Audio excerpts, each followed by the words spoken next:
On any given day, Nairobi needs a minimum of 700,000 liters of water daily to serve all residents. The available water resources, however, can only supply 500,000 liters per day, leaving most city neighborhoods with access to water only once a week. Water access at the moment, as recent reports released, clearly indicate that about 46% of Kenyans do not have access to clean water.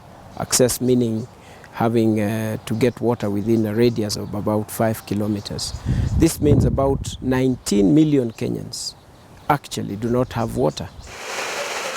Kenya had set out to deliver water to at least 80% of the population by the year 2015, as per the Millennium Development Goals, but that target has been missed. The problem is several-fold. First is the lack of financing. The water sector faces an average annual funding gap of 60 billion shillings. This can perhaps be blamed on the government's order of priorities, which puts water financing further down the list, while transport and infrastructure take the top spot. We have to look outside. We have to think outside the box. That's why we're engaging more in resource mobilization externally. That's why we're coming up with more innovative financing methods. One of the clear examples which we've discussed very clearly with the Netherlands is the case of looking at Kenya as Kenya Innovative Finance Facility for Water, which we refer to as KIFWA, so that we look at how we can fund the water sector using, for example, pension schemes. The second challenge is wood-based fuel.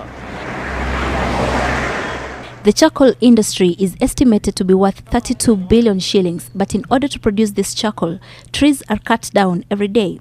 In fact, the Kenya Forest Service reports that the economy loses at least 60 billion shillings annually due to deforestation. These trees are what protect water towers, and without them, taps run dry. Yesterday, my team and I were working on the water tower called Endau. There is water that is supposed to be coming from the hill, and the Mwananchi is supposed to be getting access to this water. Unfortunately, they don't get as much as the water that they should be getting. The third and perhaps the greatest challenge, climate change.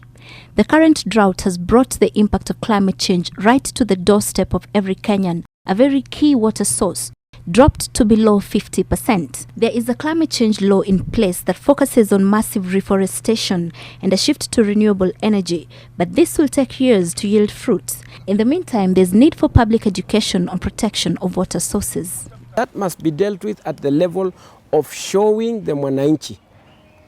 For protecting the environment, this is what you'll be paid. 1 cubic meter of water costs you so much. The quick fix solution for replenishing Ndakaine Dam is for the rains to come, but climate scientists have warned that the March to June rainfall may not come. The Ministry of Water and Irrigation, however, says that there is no need to panic because it is prepared for the worst-case scenario.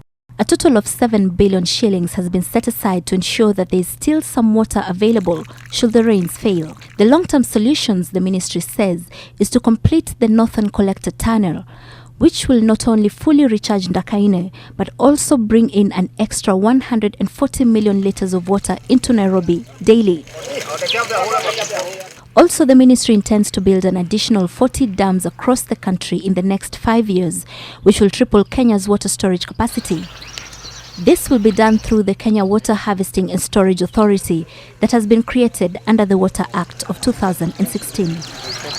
For the first time in Kenya, we're going to have one institution mandated to focus on water harvesting and storage.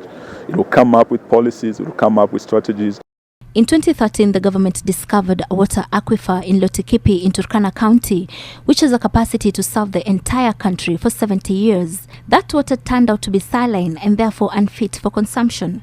The Water Ministry says that Kenya may be able to benefit from the aquifer after all, because there are tests being carried out to establish the possibility of desalinating the water, or if there is fresh water beneath the salty water. The results, however, will be out in a few months.